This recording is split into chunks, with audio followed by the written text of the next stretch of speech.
मसीह यीशु में आप सबकी सलामती हो। मैं हूं आपका मेज़बान पादरी मकबूल जॉर्ज और आप देख रहे हैं प्रोग्राम खुदा के लोग।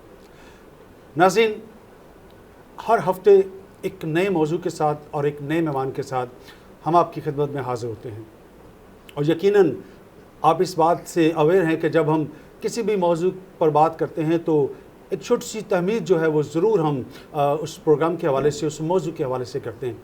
लेकिन आज हम जिस मौजू पर बात कर रहे हैं उस मौजू पर शायद मैं तहमीद को उस तरह से ना बांध सकूं, क्योंकि आज का जो मौजू है वो दुनियावी और मजहबी लीडरशिप है। एक ऐसी क़यादत जो किसी भी शख्स को, किसी भी कौम को, किसी भी तबके को उसकी ज़रूरत होती है और उसे वो किसी न किसी मंजिल पर ज़रूर लेकर जाती है। अच्छी सलाह, अच्छा मशवरा वो किसी भी शख्स के लिए फ़ायदेमंद, उसकी तरबियत और इसकी इस्लाह के लिए होता है। मैं आज इस पर ज़्यादा बात नहीं करूँगा, बल्कि इसे हम डायरेक्टली अपने मौजू पर आते हुए मैं आज अपने जो मेहमान ख़ुसूसी हैं उनका आपसे तारुफ़ करवाऊँगा और फिर हम बाकायदा तौर पर इस प्रोग्राम का आगाज़ करेंगे। तो आज इस नशिस्त पर जो दुनियावी और मजहबी लीडरशिप के मौजू पर है, हम बात कर रहे हैं खुदा के खादम पास्टर परवेज़ नाज साहब से। आए उनसे मिलते हैं और आज के इस मौजू पर खुदा उनके कलाम में से सीखने जानने की कोशिश करते हैं। और यकीनन जब हम इसे जानेंगे तो अब तक अगर हमने उस पर अमल नहीं किया तो ज़रूर अमल करें ताकि हम अपनी मंजिल को पा सकें। भाई साहब, बहुत बहुत शुक्रिया इस ख़ास और अहम मौजू पर आपने हमारी दावत को कबूल किया और आज आप स्टूडियो में हैं, तो मैं एक बार फिर आपको खुशामदीद कहता हूँ प्रोग्राम खुदा के लोग। Thank you very much. मैं शुक्रगुज़ार हूँ आपका इस बहुत खूबसूरत प्रोग्राम को जो आप रन कर रहे हैं, जो ऑलमोस्ट पूरी दुनिया में देखा जाता है, खुदा के लोग। और मैं समझता हूँ ये एक ऑनर की बात है कि इसमें आकर आपके साथ थोड़ी बातचीत की जा सके। Thank you very much. Sir, हम जैसे बात कर रहे थे, मैं तमीद नहीं बांधना चाह रहा था, मैं चाह रहा था कि हम डायरेक्टली इस पे बात करें और ज़्यादा टाइम हमें इस मौजू को सीखने और समझने का मिले। बुनियादी तौर पर लीडरशिप, जब हम ये लफ्ज़ इस्तेमाल करते हैं, मुराद क्या है, मफ़हूम क्या है? लीडरशिप एक बिब्लिकल लफ्ज़ है और अगर जो हिब्रू लीडरशिप उसकी डेफिनेशन को हम सामने रखें तो मेरा ख्याल है हमें बहुत सारी बातें समझ में आ जाएंगी। ये लीडरशिप, लीड से लीडर और फिर शिप। एक शिप में कुछ लीड से जुड़े हुए लोग हैं और वो कहीं जा रहे हैं। उनकी मंजिल का जो तयन करते हैं, जो उनकी डेस्टिनी है, उसकी तरफ जो लोग बढ़ते हैं, लाइक अ कैप्टन और ना खुदा, उसको जब हम देखें तो मेरा ख्याल है हमें लीडरशिप की डेफिनेशन की समझ आ जाएगी। लीडरशिप के लिए हमें पहले देखना पड़ेगा कि लीडर क्या होता है और लीडर कहाँ से लिया गया।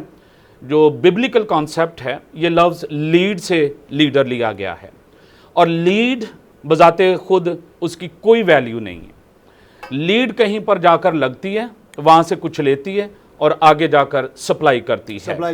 लाइक अ मिडल थिंग, जो दरमियानी चीज़ है उसको हम lead and then that call so call leader and then leadership. तो इसी को अगर हम आगे लेकर बढ़ेंगे तो मेरा ख्याल हमें बहुत सारी बातों की समझ आ जाएगी। आज हमने करना क्या है, हम किस सिमत जा रहे हैं और हमारी डायरेक्शन क्या है। इन बातों को अगर हम थोड़ा सा डिवाइड कर लेंगे, हमें बहुत सारी बातें आज समझने में मदद मिल सकेगी। लीडरशिप की पहचान क्या है, या लीडर की पहचान क्या है? अगर हम इसे दो हिस्सों में, जैसे आप कह रहे हैं, एक दुनियावी लीडरशिप है, एक मजहबी लीडरशिप है, इन दोनों में डिफरेंस क्या है? बाइबल मुकद्दस में अगर हम देखें, इन दोनों के बारे में यीशु मसीह ने हमें बड़े खूबसूरत अंदाज से बताया है। लूका की इंजील के अंदर ये लिखा है, लूका की इंजील का 22वां बाब और उसकी 24वीं आयत से ये डेफिनेशन बिल्कुल क्लियर और वाज़ेह लिखा है। और उनमें ये तकरार भी हुई कि हम में से कौन बड़ा समझा जाता है। उसने उनसे कहा कि गैर कौमों के बादशाह, यानी जो बिब्लिकल लीडर नहीं है, जो सेकुलर लीडर्स हैं, उनकी बात की गई। उन पर हुकूमत चलाते हैं और जो उनमें इख्तियार रखते हैं खुदावंद नेमत कहलाते हैं। मगर तुम में ऐसा ना हो, बल्कि जो तुम में बड़ा है वो छोटे की खिदमत करे। बाइबल की जो लीडरशिप है ये खिदमत लेती नहीं है, ये खिदमत देती है। और बिब्लिकल लीडरशिप में, सेकुलर लीडरशिप में बड़ा जो डिफरेंस है वो यही है कि जो सेकुलर लीडर है वो अपने मफाद को सोचता है, लेकिन जो बाइबल मुकद्दस का लीडर है वो नस्लों को सोचता है। मैंने नस्लों को कैसे बचाना, मैंने नस्लों को कैसे संवारना है। ये एक बहुत बड़ा डिफरेंस है बिब्लिकल में और सेकुलर लीडरशिप में।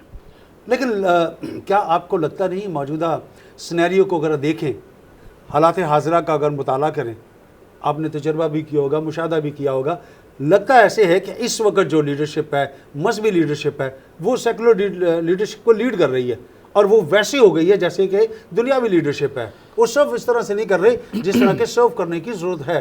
तो इस पर क्या कहना चाहेंगे आप? जॉर्ज भाई, चर्च को जो कुछ करना चाहिए था, चर्च ने वो कुछ उस लेवल पर आकर नहीं किया।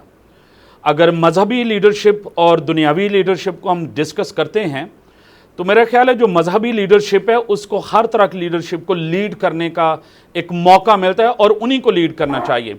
मिसाल के तौर पर हमारे मुल्क में सियासत को एक बुरा कॉन्सेप्ट है, इसके बारे में गलत समझा जाता है और हमारा एक जुमला है, नीम हकीम ख़तरा जान। ना हमें बाइबल की समझ होती है, ना हमें दुनियादारी की समझ होती है, ना हमें चर्च की खिदमत का पता है, ना हमें सियासत की खिदमत का पता है। अगर हम हिस्ट्री से वाकिफ़ हों और बाइबल की जो हिस्ट्री स्पेशली अगर हम डैनियल के बारे में देखें तो बहुत बड़ा सियासतदान था और उसके बारे में हिस्ट्री हमें बताती।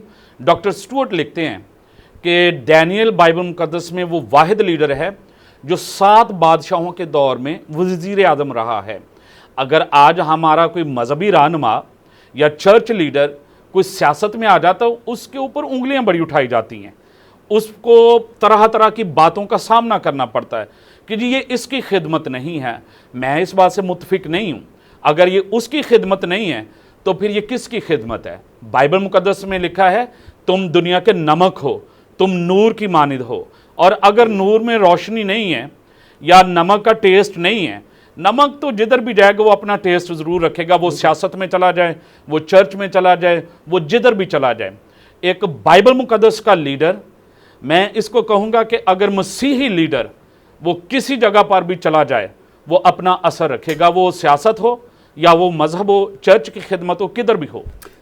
यहाँ पर एक और सवाल इसी आपके जवाब में से निकलता है कि अगर ऐसा है कि कलीसिया जो ये नहीं समझती कि इसका काम सिर्फ तबलीग करना है, ये इस जगह पर नहीं आ सकता, तो इसका ज़िम्मेदार कौन है?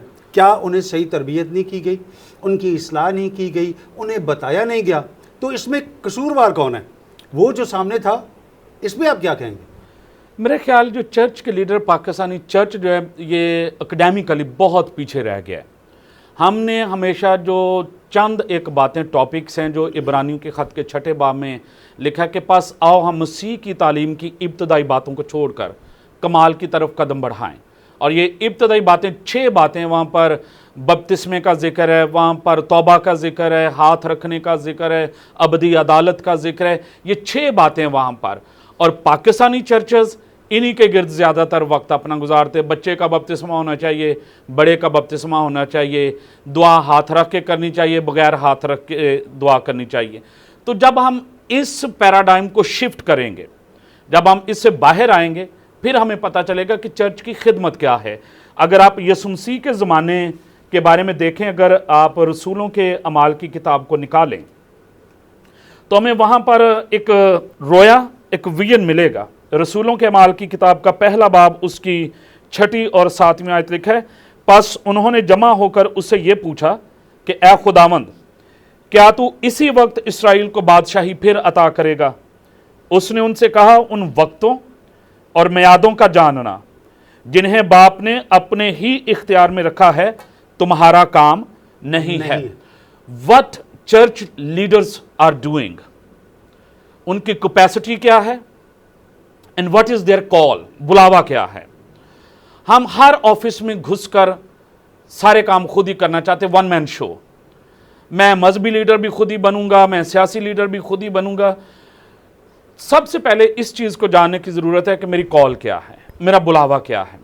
अगर तो मैं मजहबी लीडर हूँ, लेकिन अगर मैं मजहबी लीडर होने के साथ साथ मैं सियासत में भी कामयाब हूँ, मेरा नहीं ख्याल कि ये कोई कबाहत है या गुनाह है। गुनाह। अगर आप बाइबल मुकद्दस को लेकर हुकूमत के ईवानों में जाते हैं, बाइबल की लीडरशिप आप लेकर हुकूमती जगहों पर जाते हैं, और मैं समझता हूं कि बाइबल की लीडरशिप जो है आज पूरी दुनिया में पढ़ाई जाती है।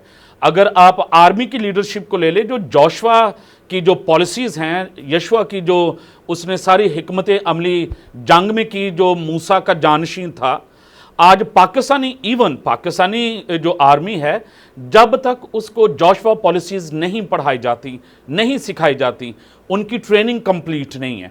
दुनिया में जिधर जिधर भी आप जहां जहां भी कदम रखेंगे, आपको बिब्लिकल लीडरशिप वहां पर नजर आएगी, बाइबल की तर्ज की क़यादत आपको वहां पर नजर आएगी। लेकिन हमने क्या किया है?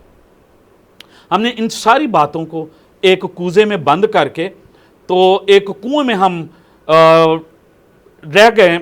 और मेरा ईमान है कि हमें इस पैराडाइम को, इस कुएं को शिफ्ट करने की ज़रूरत है। हमें अपनी ऐनक के जो नंबर्स हैं, जो ग्लासेस हैं, उनको चेंज करने की ज़रूरत है। हमने सदियों से, हमने सालों से वही ऐनक लगा रखी है, ना उसका नंबर चेंज होता है, ना फिर हमारी जो विजन है ना वो क्लियर होती है। हमारी जो बसीरत है, जो स्पिरिचुअलिटी है, जो रूहानी बसीरत है, वो क्लियर नहीं होती है।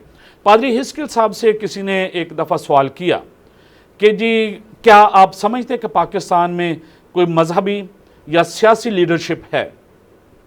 उनका खूबसूरत जवाब था कि लीडरशिप हर जगह पर मौजूद है, लेकिन पाकिस्तानी मसीही कौम किसी को अपना लीडर मानती नहीं है।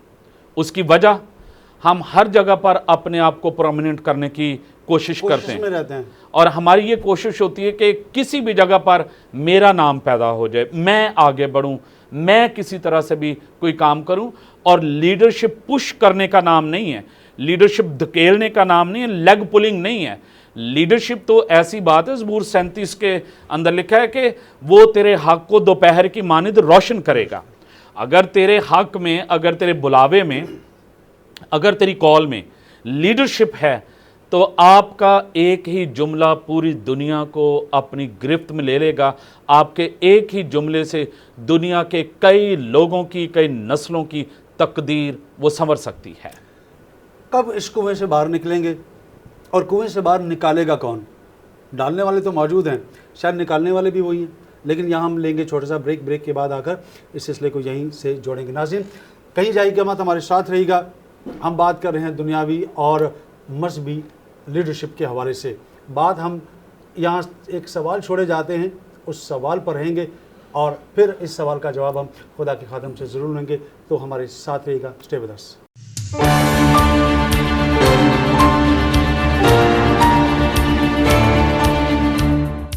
नाज़रीन, एक बार फिर आपको खुशामदीद कहता हूँ प्रोग्राम खुदा के लोग में। जिन्होंने अभी हमें ज्वाइन किया, मैं यहाँ बताता चलूँ कि आज का हमारा जो मौजू है वो दुनियावी और मजहबी लीडरशिप है। और आज के हमारे जो मेहमान हैं इस प्रोग्राम में, जो मौजू है उसकी नशिस्त पर हमारे साथ जो बात कर रहे हैं, खुदा के खादम पादरी परवेज़ नाज साहब। सर, ब्रेक में हम जब जा रहे थे तो मैंने आपसे एक बात कही थी कि जब आपने अपने जुमलों में इस बात का इज़हार किया कि एक कुएं में इस चीज़ को पोटली बनाकर डाल दिया गया, उन ख्यालात को, उन बातों को कौन निकालेगा कि हम एक अच्छे या तो लीडर को निकाल सकें, लीडर के पीछे जा सकें, उसकी उस बात को सुन सकें? क्या तरबियत होनी चाहिए, क्या तरीक़ाकार होना चाहिए कि दिमाग खुले और लीडर की बात को सुना जाए, समझा जाए? जॉर्ज भाई, मैं यहाँ पर इस बात को ज़रूर क्लैरिफाई करूँगा कि जो जजमेंटल स्पिरिट जो चर्चेस के अंदर रूल कर रही है, हम फ़ौरन से एक दूसरे की अदालत कर देते हैं। इसमें लीडर्स भी शामिल हैं। जब मैं लीडर्स की बात करता हूँ, इसमें पासबान हैं, एल्डर्स हैं, बिशप्स हैं और हायर अथॉरिटीज़ हैं। ये जब जजमेंटल स्पिरिट के साथ काम करते हैं, उसका फ्रूट कोई नहीं होता। दूसरी बात, जो स्पिरिट ऑफ जज्बल जो चर्चेस के अंदर, जो फैमिलीज़ के अंदर काम करती है, उससे हमें बाहर निकलना है। अब स्पिरिट ऑफ जज्बल क्या है? स्पिरिट ऑफ जज्बल डोमिनेटिंग स्पिरिट है, जो हर चीज़ को डोमिनेट करने की कोशिश करती है, हर चीज़ पर कब्जा करने की। कोई भी काम हो वो मेरे ऑर्डर से होना चाहिए, कोई भी काम हो वो मेरे हाथ से होना चाहिए। जब हम इस बात से बाहर नहीं निकलेंगे तो मेरा नहीं ख्याल कि हम इस कुएं को भी हम मूव करेंगे, शिफ्ट करेंगे, इस पैराडाइम से बाहर आएंगे। दो चीज़ें, judgmental spirit and spirit of Jezebel, इन दोनों को हमने रद्द करके स्पिरिट ऑफ एक्सेप्टेंस, एक दूसरे को कबूल करना, कैसा भी हो। हम इनकर्ज कम करते हैं, डिस्कर्ज बहुत ज़्यादा करते हैं। हमारे सामने जो नेगेटिविटी वो बहुत ज़्यादा है, हम क्रिटिसिज्म बहुत ज़्यादा करते हैं। लेकिन अगर हम क्रिटिसिज्म को ही अपना वतीरा बनाते रहेंगे, आप हमेशा ये सुनते हैं जी, मैं हमेशा सच बात करता हूँ, मैं झूठ नहीं बर्दाश्त कर सकता, मैं गलत बात नहीं बर्दाश्त कर सकता। मेरा कहना यह है, बर्दाश्त तो गलत बात ही की जाती है, सच बात तो बर्दाश्त करने की ज़रूरत नहीं होती। बिल्कुल ऐसे ही। ऐसे लोग फैमिलीज़ के अंदर छुपे बैठे हैं, चर्चेस के अंदर छुपे बैठे हैं, सोसाइटीज़ के अंदर छुपे बैठे हैं, और हमें इनकी मेंटालिटी को चेंज करने की ज़रूरत है। और कौन सी चीज़ इन सारी चीज़ों को तब्दील कर सकती, मैं सबसे पहले दुआ और रोज़ा। ये दो चीज़ें हैं जो किसी भी जगह पर तब्दीली लेकर आती हैं। इन दोनों चीज़ों ने दुनिया की, मुल्कों की तकदीर बदल कर रख दी है। जिस जगह पर दुआ करने वाले लोग हैं, जो दुआ करते हैं, अब दुआ में भी बहुत सारी अक़साम पाई जाती हैं। There are 7 postures of prayer, लेकिन इसमें भी 2 किस्म की जो दुआएं हैं, प्रेयर्स हैं, वो अलग है। Judgmental prayers and intercessory prayer, एक दूसरे की अदालत करना। आप लूका की इंजील में देख सकते हैं कि हैकल में दुआ करने के लिए 2 शख्स गए, एक फरीसी है, एक महसूल लेना। अब फरीसी क्या दुआ करता है, क्या खुदा मैं तेरा शुक्र करता हूँ, मैं इस महसूल लेने वाले की मानिद नहीं हूँ, तरह नहीं हूँ, मैं हफ्ते में 2 बार रोज़ा रखता हूँ, दिस एंड दैट। लेकिन महसूल लेने वाले ने क्या दुआ की, उसने अपनी छाती पीट पीट कर, रो रो कर खुदावंद के हुजूर में दुआ की। यसु मसीह ने कहा ये उसकी निस्बत मकबूल ठहरा है। हम जब दूसरों की गलतियों को इग्नोर करके जब हम फिर आगे बढ़ेंगे, मेरा ख्याल है कि हम बहुत सारा काम कर सकेंगे, और इसी से हम अपनी कौम, अपनी उम्मत, और जब मैं कौम का लफ्ज़ इस्तेमाल करता हूँ, इसमें मसीही कौम के साथ साथ हम अपने पूरे मुल्क पाकिस्तान की बात करते हैं कि हम इसको तब्दील कर सकते हैं। और दूसरी बात जो है, ना मुआफ़ करने की जो रूह हमारे ख़ानदानों के अंदर, हमारे चर्चेज़ और गली मोहल्लों के अंदर है, हमें उससे भी बाहर निकला। गलतियों के ख़त में पौलुस रसूल ने बड़ी खूबसूरत बात की। 5वें बाब की पहली आयत में उसने लिखा है, ऐ भाइयों, अगर तुम में कोई किसी कसूर में पकड़ा भी जाए तो तुम जो रूहानी हो उसको बहाल करो, अपना भी ख्याल करके कहीं तू भी आजमाइश में ना पड़ जाए। अब जो पकड़ा गया है जॉर्ज भाई, उसका कसूर ये कि वो पकड़ा गया है। वरना इस दुनिया में इतने बड़े बड़े लोग हैं, ब्लंडर होते हैं, बड़ी बड़ी गलतियां होती हैं, लोग पकड़े नहीं जाते। लेकिन जो पकड़ा गया, मैं समझता हूँ ये भी किसी इंसान पर खुदा की नेकी है कि अगर कोई किसी कसूर में पकड़ा जाए तो जो पकड़ा गया उसकी इस्लाह करना, उसकी काउंसलिंग करना, उसको आगे उसके कैरेक्टर को बिल्डअप करना, ये फिर हम जो रूहानी लोग हैं, हम जो चर्च के लोग हैं, बिलीवर्स हैं, ये फिर हमारा काम है। मेरा ख्याल अगर हम इन 3 चीज़ों को कबूल करें, नंबर 1 स्पिरिट ऑफ जज्बल से हम बाहर आ जाएं, और इसके बाद जो जजमेंटल स्पिरिट है इससे बाहर आ जाएं, और नंबर 3 जो है हम माफ़ करने की रूह को अपना लें। आप देखेंगे कि इससे फैमिलीज़ और चर्चेस किस तरह से परवान चढ़ते हैं। आप मुझसे बेहतर हैं, ये मसीही तालीम है। लेकिन ये मसीही तालीम एक तरफ रखी जा चुकी है, ना तो अब इनकिसारी नज़र आती है, ना इसमें हलीमी नज़र आती है, बल्कि जैसे हम पहले बात कर रहे थे कि एक लीडरशिप की जब बात कर रहे हैं तो मैं सामने आ जाता हूँ और मैं ही सब कुछ हूँ। तो ये स्पिरिट कहाँ से आ गई?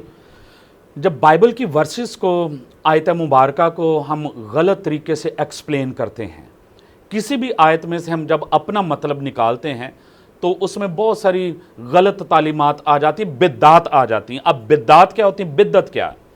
बिद्दत अरबी ज़बान का लफ्ज़ है बिद्दा, जिससे ये लफ्ज़ बिद्दत लिया गया, जिसकी डेफिनेशन ये है कि अपनी तरफ से मज़हब में कुछ शामिल करना। जो मज़हब की सच्चाइयाँ हैं उनमें अपनी तरफ से कुछ ऐड कर लेना, तरमीम करके उनको सामने लाना। ठीक। और यही चीज़ जब हम देखते हैं ये परवान चढ़ती है तो फिर उसके साथ बहुत सारी बुराइयां जो हैं वो भी परवान चढ़ती हैं। हमें बाइबल को बाइबल के म्यार तक लेकर आना है। कई दफ़ा हम बाइबल के रेफरेंसेस तो देते हैं कि बाइबल ये फरमाती है, बाइबल ये कहती है, बाइबल में ये लिखा, बाइबल का ये हुक्म है। खुदा का कलाम बाइबल मुकद्दस, वो एक साइड पर खामोश होकर बैठी होती, नहीं नहीं नहीं मैं नहीं कह रही, ये खुद ही कह रहा है, मेरी ये तालीम नहीं, ये इसकी तालीम है। बाइबल मुकद्दस की जो तालीम है उसकी तो ये बात है, अगर कोई तेरे एक गाल पर तमांचा मारे तो दूसरा भी उसकी तरफ फेर दे। हम क्या करते हैं, अब इसी बात को बहुत सारे लोगों ने अपने रंग में लिया है, इसको अपने पैराए में उन्होंने पेश किया है, अपने अपने जो पर्पसेस हैं उनके मुताबिक इसको लेकर लोग चल रहे हैं, जिससे बहुत सारी मुश्किलात वो परवान चढ़ रही हैं। क्या वजह है कि हम 1947 से लेकर अब तक कोई लीडर पैदा नहीं कर सके? अगर हम बाइबल मुकद्दस की बात करें तो हमारे सामने बहुत से लीडर्स जिन्होंने अहद अतीक में अगर हम देखें तो बहुत सी शख्सियात आपके ज़हन में भी यकीनन उनके नाम उभर रहे होंगे, मेरे भी उभर रहे हैं। तो क्या समझते हैं कि वो, क्योंकि दौर इस वक्त कॉपी पेस्ट का है, एक चीज़ आपने कॉपी की और यहाँ ला के पेश कर दी, तो क्यों अहद अतीक की उन चीज़ों को कॉपी करके यहाँ पर पेश क्यों नहीं किया जा रहा? क्या कहेंगे कि क्या वजह है कि अब लीडर पैदा नहीं हो रहा? लीडर पैदा होते हैं, आज भी हैं। एलिया के ज़माने में एलिया का भी ये दावा था कि खुदावंद मैं अकेला ही बचाऊं, और वो मेरी जान के भी खां हैं। लीडर्स हैं। ज़रूरत इस बात की, अगर आप जो कुज़ात की किताब है बुक ऑफ जजेस, उसमें डेबरा का जो कैरेक्टर है ना, दबूरा का, उसकी आयत को पढ़ें कि जब तक मैं दबूरा इसराइल में माँ होकर ना उठी, इसराइल में हाकिम मौकूफ़ रहे। हाँ, वो तब तक मौकूफ़ रहे जब तक मैं इसराइल में माँ होकर ना उठी। आज चर्चेस के अंदर, फैमिलीज़ के अंदर spiritual mothers and spiritual fathers and brothers की ज़रूरत है। अब होता क्या है, हम बाइबल मुकद्दस में लूका की इंजील में से एक कहानी तो पेश करते हैं, पैराबल, जो यीशु मसीह ने तमसील दी मुसरफ बेटे की। अब दो मुसरफ बेटे हैं, वो दोनों ही मुसरफ हैं। एक घर के अंदर मुसरफ है और एक घर के बाहर है। जब बाहर का मुसरफ अंदर आने लगता है तो घर का जो बड़ा मुसरफ है, जो बड़ा बेटा, वो उसको कबूल नहीं करता। उसकी गलतियां, उसकी खताएं, उसने क्या कुछ मिस्टेक्स की हैं, अब वो उसको माफ़ करने के लिए तैयार नहीं। उसके सामने ये बात है, इसने क्या कुछ गलत किया है, इसने अपना सारा मालो मता, इसने अपना सारा प्रॉपर्टी का जो हिस्सा वो ले लिया है, अब मैं इसको क्यों कबूल करूं? और उसको अपनी जो सेल्फ राइचसनेस है उस पर बड़ा घुमंड है कि मैंने तेरी कभी हुक्म अदूली नहीं की। अपने बाप को वो कहता है, मैंने कभी कोई गलत काम नहीं किया, मैंने कोई तुझसे डिमांड नहीं की। अब जब इस तरह की जो स्पिरिट परवान चढ़ेगी, मेरा नहीं ख्याल कि लीडर्स पैदा होंगे। लीडर्स तब पैदा होते हैं जब उनको माहौल दिया जाए, एटमॉस्फेयर उनको मिले। आप साउल की बात ले लें, अपने घर से अपने बाप के गधे तलाश करने के लिए निकला है, लेकिन सैमुअल से मिलकर जब वो नबियों के ग्रुप में गया है तो नबियों के ग्रोह में जाकर वो भी नबूवत करने लगा। और लोगों ने बड़ी हकारत से बात की, क्या साउल भी नबियों में से है? मतलब इसने तो कोई ट्रेनिंग नहीं की है, जो अंबिया ज़ादों का स्कूल है वहाँ से ग्रेजुएट नहीं है, ये कैसे नबूवत कर सकता है? बात ये थी कि उसको नबूवत करने का माहौल ऐसा मिला है, और जब उसको ऐसा माहौल मिला तो उसने नबूवत करना शुरू कर दी। आज ख़ानदानों के अंदर हमें ऐसा मोहब्बत का, प्यार का माहौल बनाने की और ऐसा एटमॉस्फेयर क्रिएट करने की ज़रूरत है जहाँ से लीडर जो हैं वो परवान चढ़े। लीडर्स हैं, ज़रा सी नम हो तो ये मिट्टी बहुत ज़रखेज़ है। जब हम पाकिस्तानी लीडरशिप की बात करते हैं तो क्या वो ख्वाह वो सियासी हो, वो मजहबी हो, वो सकाफती हो, इसमें आप अपनी जो लीडरशिप है, मसीही लीडरशिप है, उसको कामयाब देखते हैं या नाकाम देखते हैं? मैं समझता हूँ हमारे मुल्क में एक चीज़ की तब्दीली की ज़रूरत है। जो सिलेक्टेड लीडर्स होते हैं, हमें इस चीज़ पे थोड़ा एहतजाज करने की ज़रूरत है। We do not want selected, we want elected. जो इलेक्टेड होगा वो आवाम की तरफ से आएगा, वो क्राउड की तरफ से आएगा, वो अपनी कौम की नुमाइंदगी करेगा। जो सिलेक्टेड होगा वो किसी भी बड़े बंदे का जो मंजूर नज़र होगा वो उसके हिसाब में आएगा, वो उसकी ज़ुबान बोलेगा, वो उसका मिठू होगा, तो वो जब भी मिठू को बोलेगा कि मियाँ मिठू चूरी खानी, तो वो फिर वही रिपीट करेगा, मियाँ मिठू चूरी खानी। तो इस तरह की जो मियाँ मिठू वाली लीडरशिप है, हमें इसका बायकॉट करके हमें इलेक्टेड लीडरशिप जो है इसकी तरफ फोकस करने की ज़रूरत है, फिर ही जाकर एक सेहतमंद जो लीडरशिप है वो परवान चढ़ेगी। अगर हम कुछ टाइम पीछे चले जाएं, 47 से पहले, तो कुछ लीडरान थे जिन्होंने अपनी कोशिशों के साथ इस मुल्क में अपने किरदार को अदा किया। लग ऐसा रहा है कि जो ये आप सिलेक्शन की बात कर रहे हैं, ये सिलेक्शन शायद उसी का हिस्सा है कि अब वो शायद उस तरह से मेहनत नहीं करना चाह रहे या उस तरह से अपने लोगों के पास जाते नहीं हैं। और उन्हीं जो लीडर उस वक्त वो मौजूद थे, एसपी सिंघा साहब का जिक्र कर सकते हैं और बहुत से लोग हैं, क्या हम उन्हीं की समाधियों के ऊपर आने वाले जो वक्त है उसमें सियासत करते चले जाएंगे? जॉर्ज भाई, मैं समझता हूँ वो लीडर्स, वो पाए के लीडर थे, चोटी के लीडर थे। आप जोशुआ फजल को ले लें, एसपी संघा साहब को ले लें, चंदू लाल को ले लें। चंदू लाल वो शख्स था पाकिस्तान की हिस्ट्री में जिसने 4 मसीही जो लीडर थे, जब पंजाब के कमीशन बैठा तो कांग्रेस के 88 वोट थे और मुस्लिम लीग के 88 वोट थे।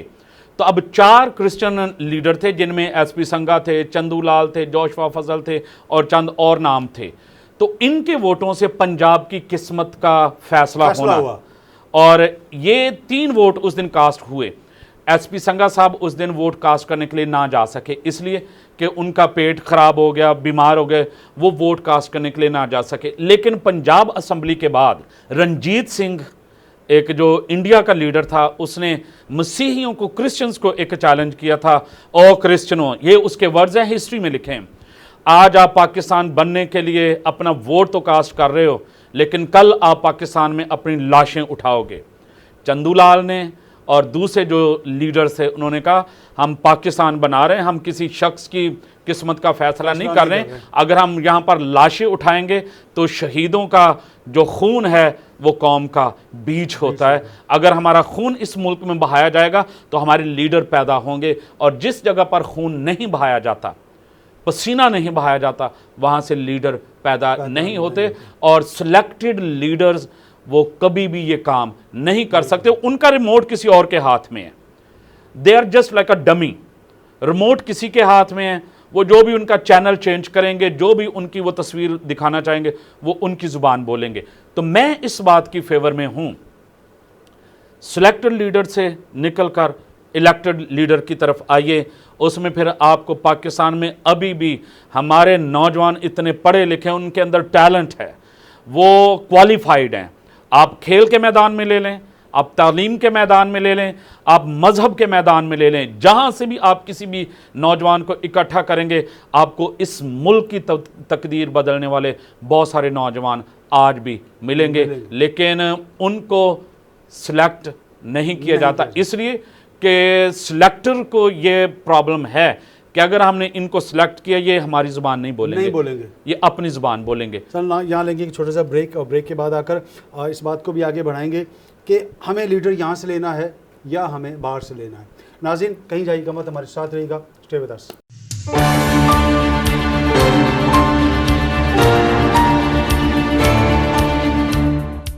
नाज़रीन, एक बार फिर आपको खुशामदीद कहता हूँ प्रोग्राम खुदा के लोग में। ब्रेक में जाने से पहले हम बात कर रहे थे सेमिनार्स के हवाले से, कॉन्फ्रेंसेस के हवाले से, जो लीडरशिप के हवाले में की जाती हैं। यकीनन हमें बहुत सी चीज़ों के बारे में वहाँ पर मालूम होता है, लेकिन शायद हम उस तरह से उन चीज़ों को नहीं सीख पाते जिस तरह के सीखने की ज़रूरत है। सर, क्या कहना चाहेंगे? मौजूदा जो सिनेरियो है इसमें हम लीडरशिप के लिए कॉन्फ्रेंसेस देखते हैं, सब देखते हैं, और हम ऐसे जो खुदा में जो कि बैरून मुल्क से भी आकर हमें उस लीडरशिप के हवाले में बताते हैं। तो क्या कहना चाहेंगे कि हमें मुकामी जो चीज़ें हैं, जो हमें जानते हैं, हमारे तमद्दुन से, सकाफत से, हमारे रवैयों से, हमारे रहन सहन से वाकिफ़ हैं, तो उस लीडरशिप को हम जानें, या बाहर से हमें जो चीज़ें बताई जाती हैं हम उनको अडॉप्ट करें? क्या कहना चाहेंगे? मेरा ख्याल जो लोकल लीडरशिप है, जो मकामी लीडरशिप है, इसकी बात की जाए तो वो ज़्यादा ऑथेंटिक होगी, पावरफुल होगी। मैं एक मिसाल देना चाहूँगा। टॉम एंड जेरी कार्टून आते हैं और उनमें एक ट्वीटी का बच्चा भी दिखाते हैं। वो ट्वीटी का बच्चा अंडे से जैसे निकलता है, उसके सामने टॉम हो या जेरी हो, वो उसी को कॉपी करता। हमने बदकिस्मती से हमने जो बाहर की लीडरशिप है उसको कॉपी करने की कोशिश की है, जिसकी वजह से मोस्टली वो धोबी के कत्ते वाला हिसाब है। कुत्ता लफ्ज़ तो ये गलत वल आम है, धोबी का कत्ता ना घर का ना घाट का। तो वो कत्ता उसका एक ऐसा औजार होता था जिस पे वो कपड़े धोता था, और हर रोज़ उसको घाट से लेकर घर लेके जाना ये उसके लिए मुश्किल होता था, इसलिए उसको कहीं रास्ते में ही रख के वो घर चला जाता और वापसी पे फिर उसी को वो उठा लेता था। हमने बाहर की लीडरशिप को कॉपी करने की कोशिश की है, और मोस्टली जो क्रिश्चियंस हैं, मकामी लोग हैं, वो बाहर की लीडरशिप की हमेशा तारीफ़ें करेंगे। मैं आपको एक छोटी सी मिसाल देता हूँ।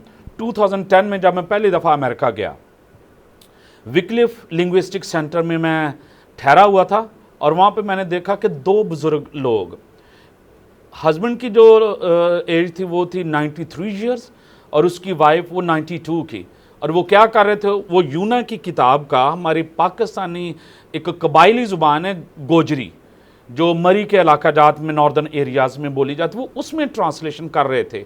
तो मैंने उनसे पूछा कि आप ये क्यों कर रहे? कह रहे हमारे अंदर ये बोझ है। वहाँ पे खुदा के पाक रूह ने मुझे वहाँ पे क्लिक किया कि ये यहाँ के कल्चर में रहते हुए आपके कल्चर की ज़ुबान को वो कर रहे हैं, तो आप क्यों नहीं करते?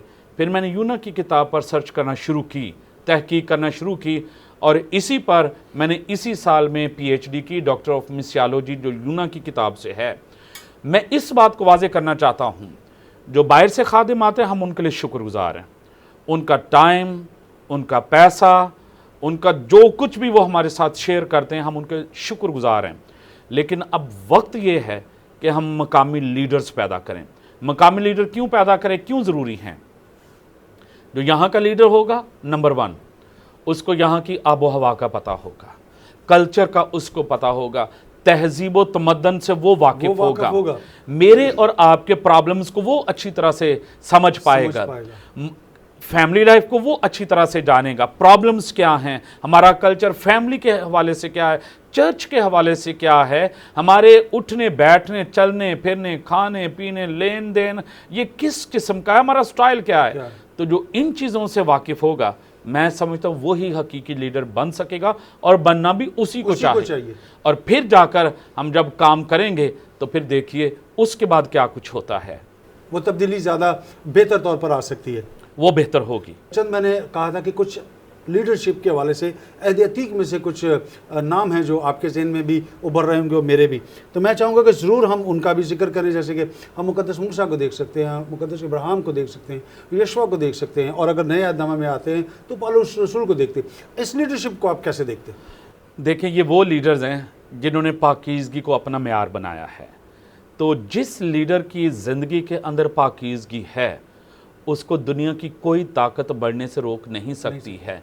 अगर जैसे आपने बात की मूसा की और यशवा की, जब मूसा मर गया, खुदा ने यशवा के साथ कलाम किया कि मेरा बंदा मूसा वो मर गया, अब तू मेरी कौम की वो रहनुमाई कर, उसका लीडर हो। लीडरशिप यशवा के अंदर थी। अब खुदा ने उसको एक टारगेट दिया था, एक हुक्म उसके दिया, एक बात उसे कही कि जहाँ जहाँ तेरे पाँव का तलवा टिकेगा वो जगह मैं तुझे दे दूंगा। हम इसको प्रीच कर जाते हैं, हम इसको टीच कर जाते हैं, लेकिन हमें नहीं पता ये तलवा क्या है, इससे मुराद क्या है। तो इब्रानी कॉन्सेप्ट के अंदर जो तलवा पाँव का, वो पाँव के निचले हिस्से से लेकर घुटने तक का जो सारा हिस्सा है, इसको वो तलवा बोलते हैं। और दर हकीकत खुदा का इशारा ये था कि जिस सरजमीन पर तू घुटने टेक देगा, जिस सरजमीन पर तू दुआ करेगा, वो जगह मैं तुझे दे दूंगा। तो लोकल लीडरशिप जिस जिस जगह पर अपने घुटने टेकेगी, जिस जिस जगह पर वो झुक जाएगी, खुदा वहीं पर काम करना शुरू कर देगा। इसलिए मैं इस बात के फेवर में हूँ। मूसा का कैरेक्टर, जब मूसा परवान चढ़ा तो मूसा डायरेक्ट कोई ऐसा लीडर नहीं बन गया, उसको लीडर बनाने में उसकी माँ का हाथ था। आज क्रिश्चियन माँ क्या करती है, आप संडे के लिए देख लें, माँ खुद चर्च चली जाएगी, बच्चे को क्या करेगी, एक ही छुट्टी है जी हफ्ते में, बच्चे को आराम करने दे, सोने दे उसको। और फिर आपके अंदर जब ये सोच है कि संडे के दिन बच्चे को सोना है, तो फिर आपके लीडर्स भी वैसे ही पैदा होंगे। दुनिया की पहली दरसगाह माँ की गोद है। और आजकल तो जो साइंस ने जो तहकीक की है, गोद से बढ़कर दुनिया की पहली दरसगाह वो माँ का रहम है, जहाँ पर बच्चा सीखता है। और जो माँ गुफ्तगू करेगी, जो माँ देखेगी, जो माँ का कैरेक्टर होगा, वही बच्चे का कैरेक्टर होगा। अगर हम नए अहदनामा में आते हैं तो इस जगह पर हमें पौलुस रसूल की ज़िंदगी मिलती है, उसे आप लीडर की हैसियत से कैसे देखते हैं? देखें, पौलुस जैसा लीडर मैं समझता हूँ दुनिया में कम ही आएगा। एक गैरत से भरा हुआ शख्स था। अगर वो चर्चेस की मुखालफत करता था, अगर वो ईमानदारों को परसिक्यूट करता था, वो भी पीक पर था उसका। लेकिन जैसे ही उसकी ज़िंदगी तब्दील हुई, क्राइस्ट के साथ उसका इनकाउंटर हुआ, उसके बाद जैसे ही वो तब्दील हुआ है, उसने पहले जाकर सीखा है। अरब के मैदानों में चंद साल के लिए वो चला गया, वहाँ जाकर उसने सीखा और सीख कर फिर उसने रहनुमाई की। आज लोग लीडर जो हैं वो सीखते नहीं हैं, और पौलुस ही ने रोमियो के खत में लिखा है, तू जो औरों को सिखाता है अपने आप को क्यों नहीं सिखाता? प्रॉब्लम क्या है? औरों को सिखाना आसान है, खुद को सिखाना बहुत मुश्किल है। इसलिए आज लीडर्स ये दूसरों को ज़रूर सिखाते हैं, लेकिन खुद सीखना पसंद नहीं करते। पौलुस की ज़िंदगी हमें देखें, यीशु मसीह के बाद बाइबल मुकद्दस में पौलुस ही एक ऐसा शख्स है जिसने 5 मरतबा ये दावा किया, मेरी मानिंद बनो जैसा मैं मसीह की मानिंद बनता हूँ। आया आज का कोई भी लीडर पौलुस की तरह ये कह सकता है, मेरी मानिंद बनो जैसे मैं मसीह की मानिंद बनता हूँ? अगर ये दावा मैं और आप नहीं कर सकते, तो आज हमें इसी जगह पर अपने घुटनों के बल होने की ज़रूरत है कि अगर मैं नहीं कर सकता तो मुझे करना है, क्योंकि बाइबल मुकद्दस में लिखा है, वैसा ही मिजाज रखो जैसा कि मसीह यीशु का भी था। अब पौलुस ने क्राइस्ट को फॉलो किया है, क्राइस्ट की ज़िंदगी को उसने लिया है, और जैसा जैसा काम यीशु मसीह ने किया वैसे वैसे काम पौलुस ने किए। अगर अमाल की किताब के पहले बाब को पढ़ें तो वहाँ पर पहली आयत में लिखा है, ए थियोफिलुस, मैंने पहला रिसाला उन बातों के बारे में तसनीफ किया जो यीशु शुरू में करता और सिखाता रहा। आज अलमिया क्या है? आज हम सिखाते ज़रूर है, करते नहीं। यीशु मसीह ने करके फिर सिखाया, पौलुस ने भी उसी नमूने को, उसी मॉडल को अडॉप्ट किया। पौलुस भी अगर उसने मेहनत करने के बारे में तालीम दी है, उसने खैमादोजी करके खुद से लोगों को तालीम दी है, उसने टेंट बनाने, टेंट मेकर वो था, उसने टेंट बनाकर लोगों को सिखाया कि अपने हाथों से मेहनत करना किस कदर अजीम है। अगर देने के बारे में उसने तालीम दी, उसने सबसे पहले खुद दिया है, और फिर उसने तालीम दी कि बाइबल मुकद्दस में जैसा कि लिखा है खुदा के कलाम में कि देना लेने से मुबारक है। आपने कहा लीडर मौजूद हैं, शायद हम उन्हें पहचान नहीं रहे। कौन सा पैमाना है, कौन सा जाविया है, कौन सा तरीका है कि हम लीडर को पहचानें और फिर हम उसके पीछे चले? जॉर्ज भाई, सबसे पहले मुझे अपनी कुर्सी की फ़िक्र को छोड़कर, अपनी कुर्सी को छोड़कर नीचे आना होगा। हमें अपने ऊंट से उतरना होगा। आपको पैदाइश की किताब का वो वाक़या याद होगा जब रिबका इसहाक के लिए लेके आया एलिएज़र, उनकी शादी होनी थी।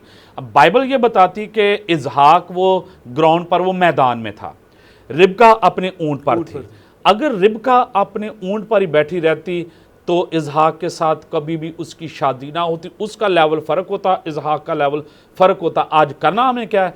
आज हमें अपने अपने ऊंट से उतरने की ज़रूरत है। अगर हमें मसीह के साथ शादी करनी है, हमें मसीह की दुल्हन बनना है, हमें वो वाली लीडरशिप लेकर चलनी जो यीशु मसीह वाली लीडरशिप है, हमें अपने ऊंट से उतरना होगा। आज मेरा ऊंट क्या हो सकता है? मेरी झूठी शान है, मेरी तालीम है, मेरा स्टैंडर्ड है, मेरा रुतबा, मेरा मर्तबा है। आज मुझे इन ऊँटों से नीचे उतरने की ज़रूरत है। मुझे ग्राउंड लेवल पर आकर फिर वहाँ पर सीखने की ज़रूरत है, और जो ग्राउंड लेवल पर आ जाएगा तो वो सीखेगा, फिर वो ही लीडर बन सकेगा। लीडर मौजूद हैं। और फिर दूसरी बात मैं इसके साथ ये ज़रूर ऐड करना चाहूँगा कि बाइबल में लिखा है वो औंधे मुंह होकर दुआ करते थे। अब ये क्या है औंधे मुंह होकर दुआ करना?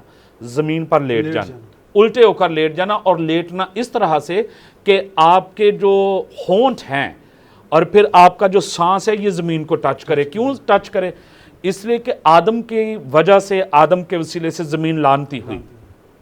और आपको याद होगा कि खुदा ने जब आदम को बनाकर उसको बागे अदन में रखा और उसके नथनों में ज़िंदगी का दम फूंका, और वो दम क्या था?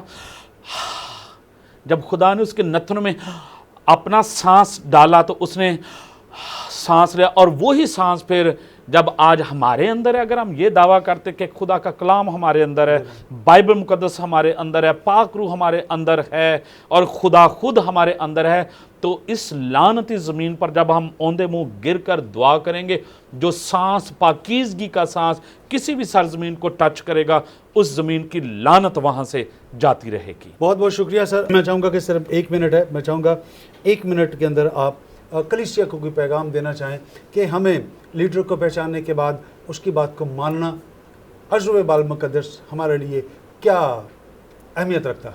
मैं चर्च को ये पैगाम ज़रूर देना चाहूँगा, आइए हम अपने लीडरान की गलतियों को नज़रअंदाज करना शुरू करें। लीडर भी वो इंसान हैं, फरिश्ते नहीं हैं, वो भी आप ही में से निकले हैं, वो आपके भाई हैं, वो आपकी बहनें जो आपको लीड कर रहे हैं, और हमें अपनी तनकीद की ऐनक को उतार कर, तनकीद के ग्लासेस को उतार कर हमें उनको देखना, हमें माफ़ करने की ज़रूरत है, हमें उनको फिर लिफ्ट अप करने की ज़रूरत है, उनका साथ देने की ज़रूरत है, हमें मूसा की बाजू बनने की ज़रूरत है, हूर और हारून बन जाए। मूसा के हाथ थक जाते थे, भर जाते थे, वो नीचे गिरते थे, कौम को शिकस्त होती थी।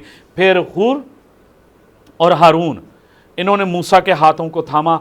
आइए आज अपने अपने लीडर के हाथों को थामना शुरू करें, अपने पासबान के, अपने एल्डर के, अपने मजहबी रहनुमाओं के, अपने सियासी रहनुमाओं के हाथों को थामें, ताकि आसमान का खुदा हमें फतह से बढ़कर गलबा दे। बहुत बहुत शुक्रिया भाई साहब, थैंक यू वेरी मच। एक बार फिर यकीनन हम जब किसी भी मौजूद पर बात करते हैं तो वक्त की कमी के बायस कुछ चीज़ें रह जाती हैं, लेकिन ज़रूर है कि हम खुदावंद ने चाहा तो फिर किसी नशिस्त में हम बैठेंगे और हम और इस पर भी बात कर सकते हैं। तो एक बार फिर आपका शुक्रिया, thank you very much. God bless you. नाज़रीन, आज के इस प्रोग्राम को आपने देखा, यकीनन हम दोनों साइड्स पर बात कर रहे थे, दुनियावी लीडरशिप के हवाले से भी और मजहबी लीडरशिप के हवाले से भी। जैसे खुदा के खादिम ने कहा कि हमें अपने लीडरों के हाथों को मजबूत करना है, हमें उनके लिए दुआ करनी है ताकि वो हमारी सही तरह से तरबियत और इस्लाह कर सकें। इसी के साथ आपसे इजाज़त चाहूँगा, आपसे फिर मुलाकात होगी एक नए प्रोग्राम में, नए मेहमान और नए मौजू के साथ। तब तक अपना ख्याल रखें और जो तोड़े खुदावंद ने आपको दिए हैं उन तोड़ों को उसके जलाल के लिए, उसके नाम के लिए इस्तेमाल करें। चलते चलते हमेशा आपसे एक बात कहा करता हूँ कि अपने बुज़ुर्गों का ख्याल रखें, उनके साथ टाइम स्पेंड करें, उन्हें आपके वक्त की ज़रूरत है, आपके प्यार की ज़रूरत है, बातें करने की उनके साथ ज़रूरत है, और ख़ास तौर पर अपनी माँ का ख्याल रखें। खुदा आप सबको बरकत दे। आमीन।